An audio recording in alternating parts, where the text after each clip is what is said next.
আসসালামু আলাইকুম গাইস। কাজ করার সময় আমার মাথায় ইতুর বিতুর করে, এই জন্য শুধু বারবার শর্ট করে। তাই আমি 12 ভোল্টের সার্কিট থেকে সিরিজ লাইনে লাগাইতেছি। তো সিরিজ লাইন তৈরি করার আগে আপনারা যারা আমার চ্যানেলটিকে সাবস্ক্রাইব করেন নাই তারা অবশ্যই সাবস্ক্রাইব করে দিবেন এবং পাশে থাকা বেল আইকনটি বাজিয়ে দিবেন।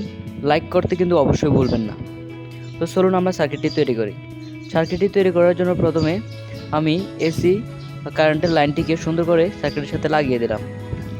এসি লাইনটি লাগানো শেষ হয়ে যাওয়ার পরে আমি এখন 12 ভোল্টের আউটপুটের লাইনটিকে লাগাইতেছি।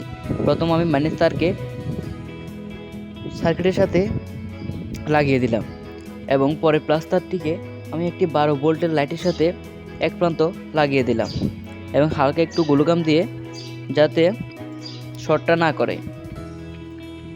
পরে আমি লাইটের অন্য একটি প্রান্ত সার্কিটের সাথে লাগিয়ে দিলাম। লাগিয়ে দেওয়া আমার কমপ্লিট হয়ে গেল। এখন আমি লাইটটিকে সার্কিটের সাথে বসাবো। তার জন্য একটু পাইপ নিয়েছি, আপনারা চাইলে অন্য কিছু নিতে পারেন।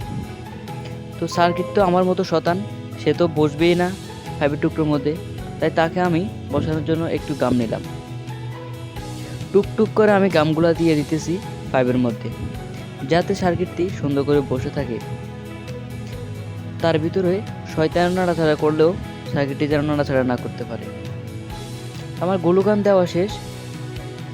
দেওয়া শেষ, তাই আমি সার্কিটটিকে সুন্দর করে বসিয়ে দিলাম।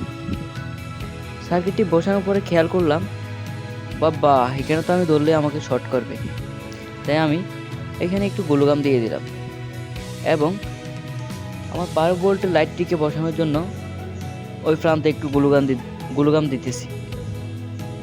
গ্লুগাম দিয়ে আমি লাইটটিকে সুন্দর করে বসিয়ে দিলাম। এদিকে আবার দেখতেছি এই তার দুটো আমার মতো তেড়া, তাই তার দুটোকে সুন্দর করে সুপারগুলো দিয়ে হাত পা বেঁধে দিলাম। হাত পা বাঁধার পরে এখন আমি এগুলোকেও গ্লুগাম দিয়ে সুন্দর করে লাগিয়ে দেব। দেখতেছেন ডক ডক করে গ্লুগাম দিয়ে দিলাম ওদের গায়ের উপরে। বাস তৈরি হয়ে গেল আমার সিরিজ লাইনের 12 ভোল্টের সার্কিটটি। এখন আমি সার্কিটটিকে টেস্ট করব। দেখেন আমি লাইন দিয়েছি, লাইটটি চলতেছে, আমার লাইনটি এখন ওকে আছে। এখন আমি দেখব শর্ট দিয়ে। হ্যাঁ, ওয়াও, ভালো কাজ করতেছে আমার সার্কিটটি, সাকসেস।